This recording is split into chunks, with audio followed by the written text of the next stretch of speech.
इस तरह अपनी बहू से डर डर के रोने से बेहतर नहीं है कि हाथ से पकड़ के उसे घर से बाहर करो। घर तुम्हारा, बेटा तुम्हारा, तो डरती क्यों हो?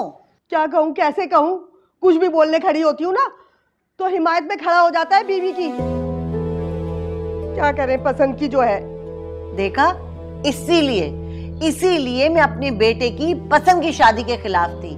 ये जो पसंद की बीवियां आती हैं ना, ये बेटों को माओ के खिलाफ खड़ा कर देती हैं।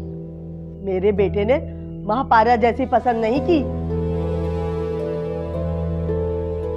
तुम तो बिल्कुल ही पागल थी। मैं होती ना तुम्हारी जगह तो झट से महापारा से 2 बोल बुलवाकर रख लेती उसे। ना कोई आगे, ना कोई पीछे, ना कोई मैं का। कैसे लेकर जाती बेटे को? उल्टा कमाकर लेकर आती है। अरे तुमने ही तो उसके करतूत मुझे बताए थे। कहा था कि ये सब देखा है तुमने उसके घर जाकर। भाई मैं तो खुदा लत्ती कहूंगी। अरे जो कुछ मैंने देखा वो तो मैंने आकर बता दिया, लेकिन जब सालार ने मालूमात करी तो भैया सच तो कुछ और ही निकला। अरे क्या सच निकला? और जो कुछ तुमने कहा था वो क्या झूठ था? झूठ था भाई, झूठ था। गलत फहमी हो गई थी। गलत फहमी?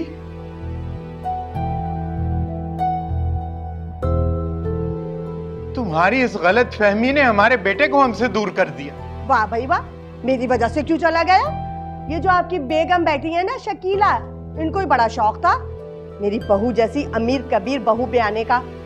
वैसे बेटा अगर हाथ में रखना था ना तो एक आध चक्कर से क्या होता है, दब कर ही रहती।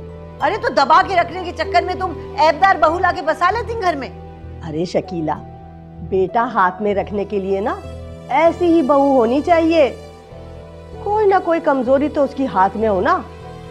और महापारा, उसके तो आगे पीछे भी कोई नहीं था।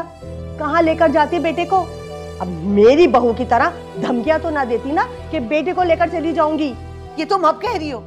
तुमने तो खुद ही मंगने वाले दिन कहा था ना कि कहाँ कर दी मंगनी। तुम्हें तसल्ली से जांच पड़ताल कर लेनी चाहिए थी ना।